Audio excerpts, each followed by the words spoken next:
Bueno, este es el segundo video de clase, de resumen de los apuntes que les estaba mandando en las clases anteriores. En esta clase también les voy a mandar un apunte de distancias visuales de la cátedra de Oscar Sabastano de trazado de la Escuela Vial número 1, que yo suelo usar mucho esos apuntes porque están realmente buenos, sencillos, dinámicos también a la hora de leerlos. Creo que el año pasado les había mandado, pero este año no, así que se las mando en esta clase. Habíamos estado hablando de velocidades en la clase grabada anterior y ahora vamos a hablar de lo que son las distancias visuales. Recuerden que no vamos a calcular, si bien es física, no estamos hablando de grandes fórmulas ni nada, se aplica básicamente la física, nosotros no lo vamos a ver por cuestión de tiempo. Sí vamos a ver lo que son toda la teoría, digamos, ¿no? Y el día de mañana, cuando ustedes tengan que calcularlo, van a saber dónde recurrir, aparte, obviamente, de las normas de trazado y manuales de diversos tipos que podemos encontrar en internet. Bueno, empezamos. En primer lugar, la definición. Es la longitud continua, estamos hablando de distancias visuales, ¿sí? Es la longitud continua hacia adelante de la carretera que es visible al conductor del vehículo para poder ejecutar con seguridad las diversas maniobras a que se vea obligado o que decida efectuar, ¿sí? En los proyectos se consideran tres distancias de visibilidad: visibilidad de parada, visibilidad de paso o adelantamiento y visibilidad de cruce con otra vía, o lo que también en el glosario está, y en el apunte que les voy a mandar está también, triángulo visual. Bien, habíamos dicho que la primera, vuelvo para atrás, la primera era visibilidad de parada, no le puse título, me olvidé, perdón, a esta siguiente diapositiva, pero es esa la que vamos a trabajar, que es la visibilidad, la pongo acá, de parada, ¿sí? Es la distancia mínima necesaria para que un conductor que transite a la velocidad de diseño por cierta vía vea un objeto en su trayectoria y pueda detener el vehículo antes de llegar a él. Básicamente, voy conduciendo, veo un obstáculo, puede llegar a ser un guanaco, puede llegar a ser un cartel, puede llegar a ser otro vehículo, ¿sí? Parado que yo no lo haya visto, es la distancia que va a recorrer mi vehículo desde entre que me doy cuenta que tengo el obstáculo por delante hasta que clavo los frenos y el auto termina frenando. Por supuesto, esto va a depender de la velocidad de diseño o la velocidad directriz, ¿sí? En algunas partes o en otros manuales se habla de velocidad específica, que si bien no la vimos la clase anterior, es básicamente la velocidad a la que fue diseñada cierto elemento geométrico de la vía, como puede ser una curva, ¿sí? Como puede ser un puente, como puede ser, o sea, la velocidad con la que yo diseñé o para la que yo diseñé esos elementos geométricos. Entonces, muchísimas veces vamos a verlo como un sinónimo porque generalmente son sinónimos. ¿Está bien? Si yo tengo una velocidad directriz de 110 kilómetros por hora, es probable que la velocidad específica sea esa en casi todo el tramo de lo que dure, ¿no? El trayecto de esa velocidad directriz. Si yo vengo a 120 con una velocidad directriz de 120, pero tengo una curva cerrada que no puedo evitar, esa velocidad directriz va a cambiar. Eso hablamos la clase anterior, que se puede llegar a cambiar según el diseño mismo de la vía. Entonces esa velocidad directriz me va a cambiar a 100, póngale a 100 o a 80, a 100, porque si venía a 120 son 20 kilómetros por hora que puedo subir o bajar. 100, bueno, perfecto. La velocidad específica de la curva va a ser 100. ¿Estamos de acuerdo? Y la velocidad específica del tramo anterior es 120, pero varía en la curva a 100. Esa es la diferencia y que muchas veces se lo toma como sinónimo porque realmente nosotros diseñamos los elementos geométricos, en función de la velocidad directriz. Bien, la distancia de frenado, dice, depende exclusivamente de la velocidad directriz siempre y cuando el vehículo esté en condiciones normales de freno y neumáticos. Por supuesto, que yo puedo tabular todo. Acá vamos a ver tablas que nos dicen más o menos o que nos orientan. Pero si mi auto no tiene frenos o si mis neumáticos están, como diríamos en mi ciudad, panza de laucha, no están acorde, o sea, no están para viajar o no están para transitar, ¿sí? O el clima no es bueno, la calzada mojada, el asfalto, muchas veces, y ustedes ya lo van a ver en lo que es fallas de asfalto y todo eso, si el asfalto tiene exudación, por lo tanto tiene una superficie muy lisa, el contacto de la llanta con el pavimento no va a generar la fricción que se supone que debe tener o que está tabulado. ¿Está bien? Todo va a depender, en realidad, de los reflejos de la persona, de mi vehículo. Ustedes saben, bueno, los vehículos buenos tienen, buenos no, nuevos, tienen lo que se llama, se me fue, pero que como que van frenando varias veces, no me va a salir ahora y por ahí no quiero que quede el silencio en la clase. Pero bueno, tienen otra forma de frenar que no arrastran tanto los vehículos, por eso las llantas, por eso vemos muchas veces que dejan como marquitas espaciadas, ¿sí? Bueno, quizás los que estén más duchos con esto de mecánica o de eso, de vehículos buenos, me estén entendiendo. Si no, de cualquier manera, todo va a depender entonces de la mecánica de nuestro automóvil, de la condición climática, de la condición de la calzada y de la condición de las personas, ¿sí? Entonces, la distancia de visibilidad de detención o de parada, ¿sí?, está formada por la suma de dos distancias. La distancia que recorre el vehículo desde el momento, desde el momento en que el conductor percibe el obstáculo y comienza a accionar el pedal del freno, ¿sí?, y la distancia que recorre el vehículo desde que comienza a aplicar los frenos y el vehículo, no sé por qué detiene totalmente la marcha hasta que frena. Antes de ver el diagrama de eso que les estoy explicando, quiero detener un poquito en esto, en las distancias de frenado.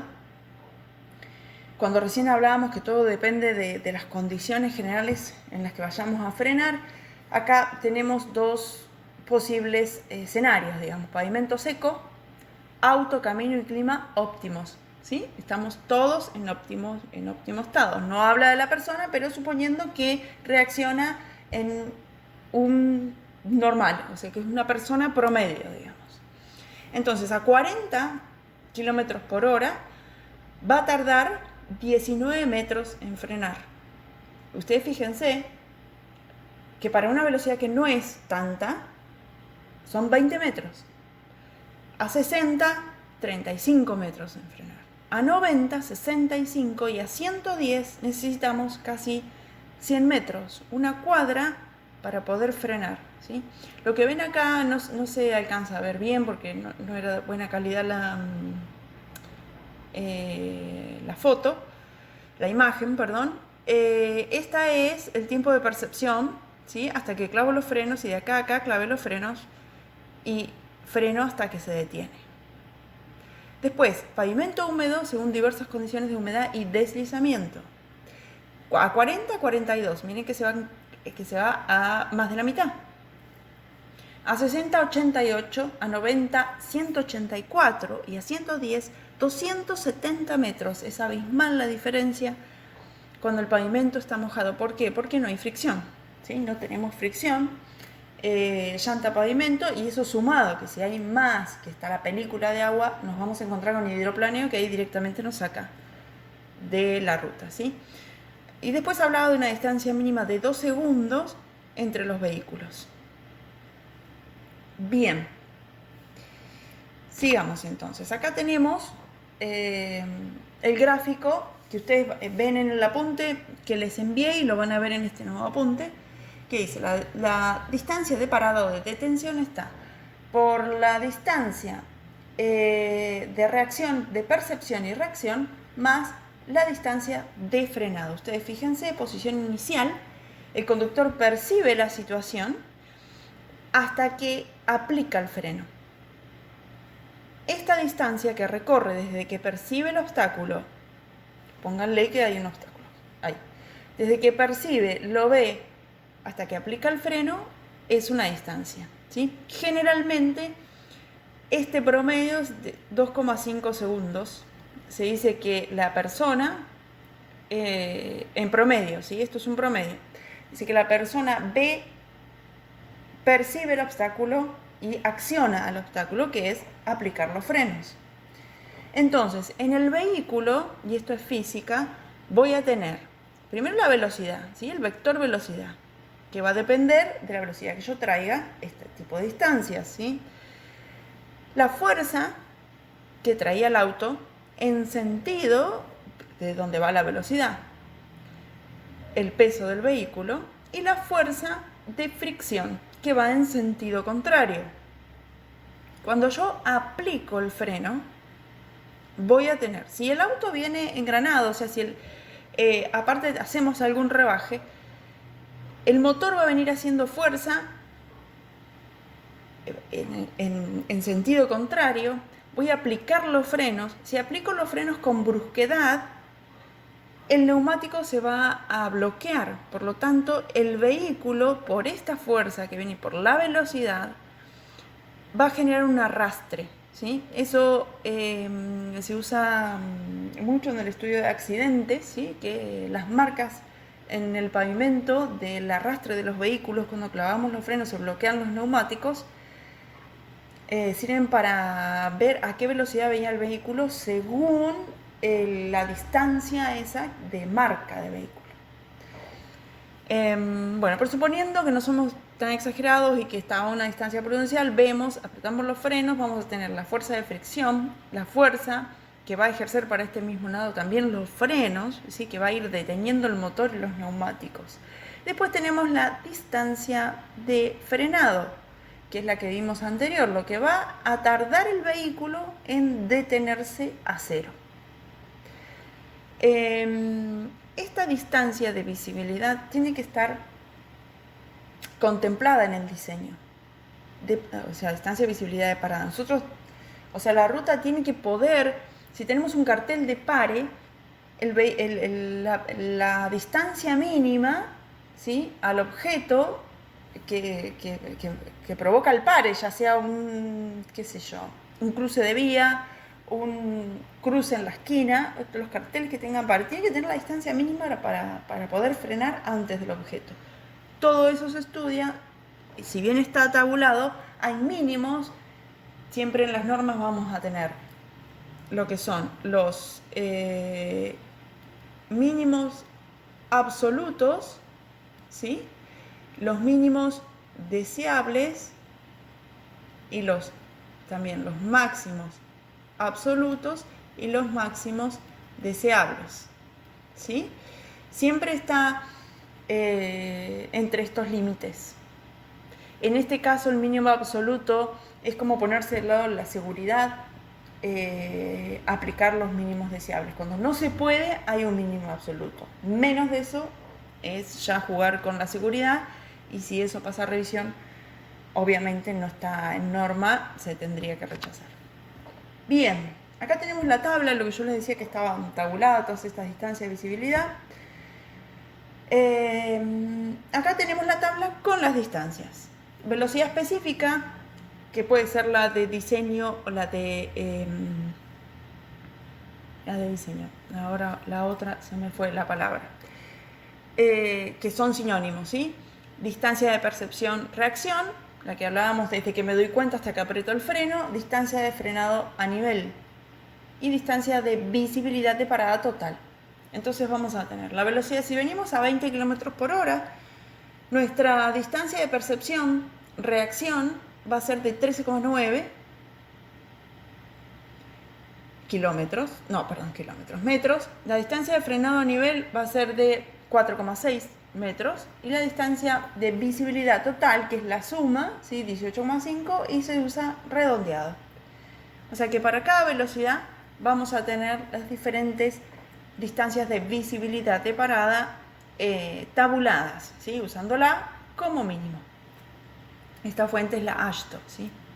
En donde están basados casi todos los manuales latinoamericanos. Un tramo de carreteras, entonces. Hasta aquí es la distancia de visibilidad, digamos el concepto de distancia de visibilidad. Ahora empezamos otra vez sin título, perdón por eso otra vez, con la distancia de adelantamiento. Distancia de adelantamiento.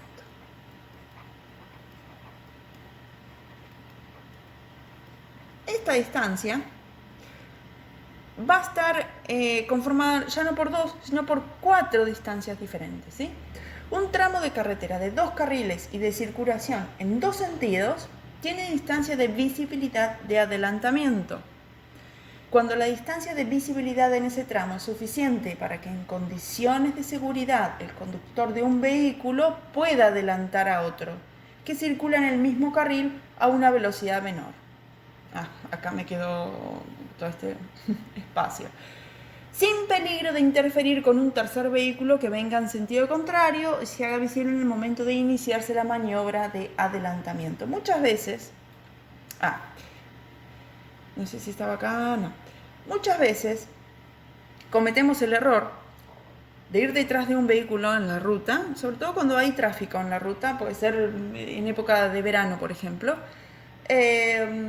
Nos corremos un poquito y miramos a ver qué tan lejos viene el vehículo que tenemos enfrente, ¿no? Para cruzarnos al carril y poder adelantar al vehículo que tenemos, que va delante nuestro, que va más lento que el nuestro.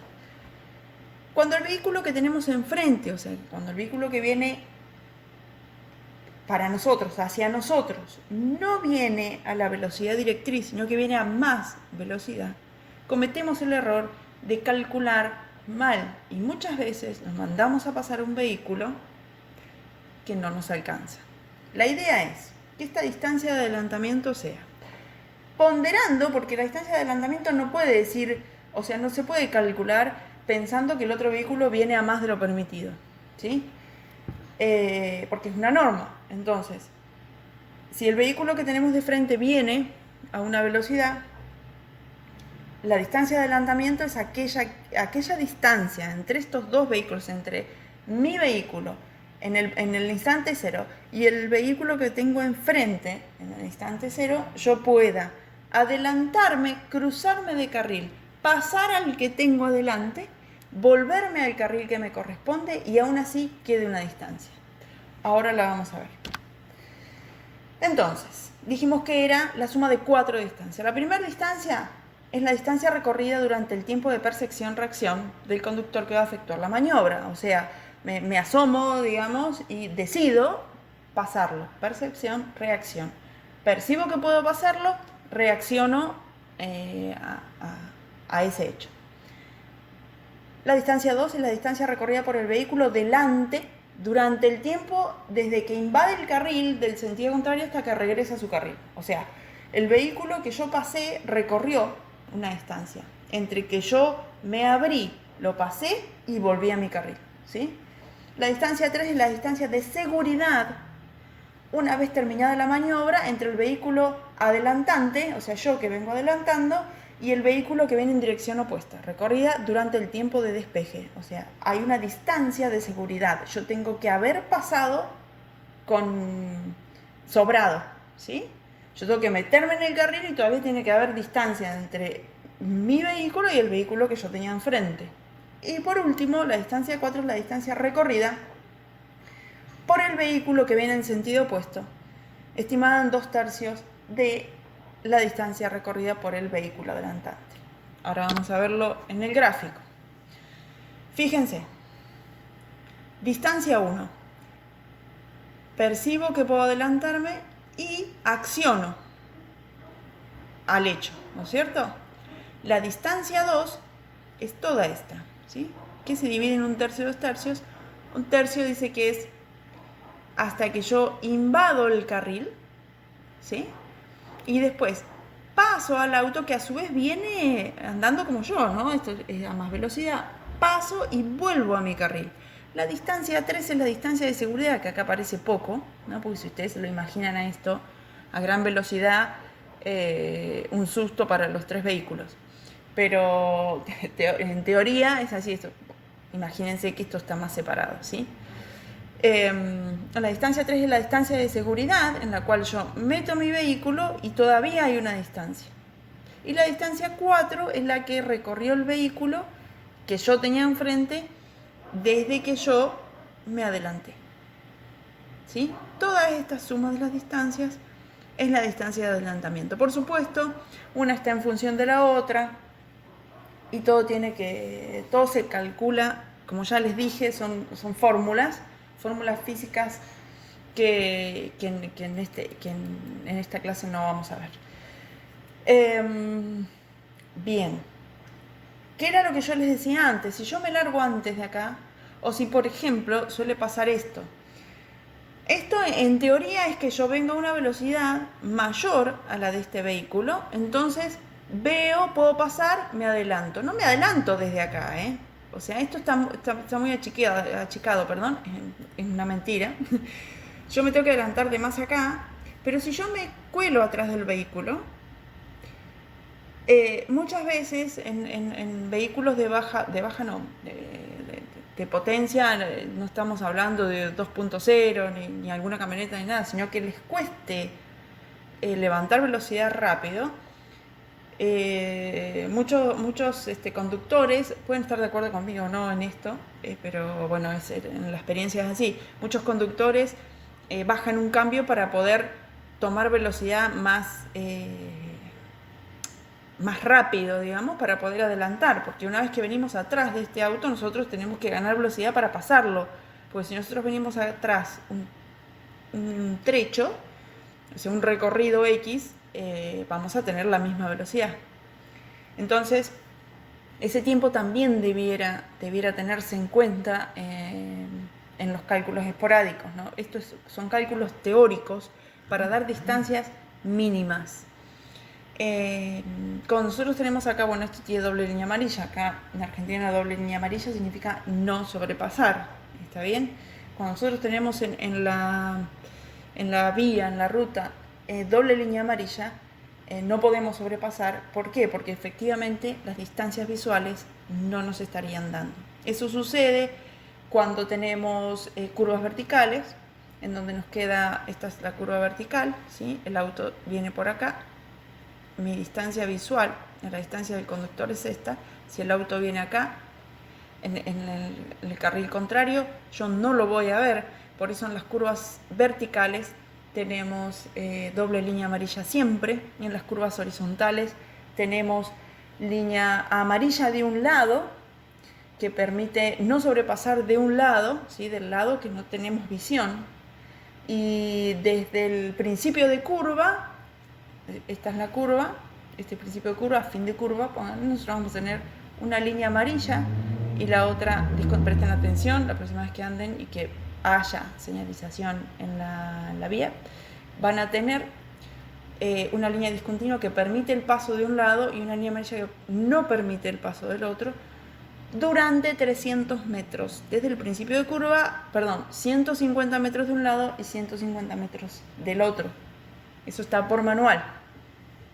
Generalmente esto se hace por distancias de visibilidad de adelantamiento. No podemos adelantar en cualquier lado. En las curvas, por ejemplo, no se puede adelantar. Bien, el triángulo de visibilidad o visibilidad de cruce, ¿sí? En este puse título. La presencia de intersecciones rurales a nivel hace que potencialmente se puedan presentar una diversidad de conflictos entre los vehículos que circulan por una o por otra calzada. La posibilidad de que estos conflictos ocurran pueden ser ampliamente reducidas mediante la provisión apropiada de distancias de visibilidad de cruce y de dispositivos de control acordes. Entre dispositivos de control tenemos semáforos, tenemos carteles de pares, tenemos señalización horizontal, tenemos lomos de burro, ¿sí? Hay muchas, o lomadas, como ustedes prefieran llamarlo, hay muchos dispositivos de control que nos permiten o que nos obligan a nosotros a bajar la velocidad. El conductor de un vehículo que se aproxima por la calzada principal a una intersección de nivel debe tener visibilidad. Ahora vamos a ver bien la imagen. Libre de obstrucciones de toda la intersección y de un tramo de la calzada secundaria de suficiente longitud que le permita reaccionar y efectuar las maniobras necesarias para evitar una colisión. Este es el tema. Si yo, por ejemplo, y sucede mucho acá en Gallegos, vengo por aquí, este es mi triángulo de visibilidad. Yo vengo acá y ya estoy viendo de este lado si vienen vehículos o no que me permitan a mí pasar.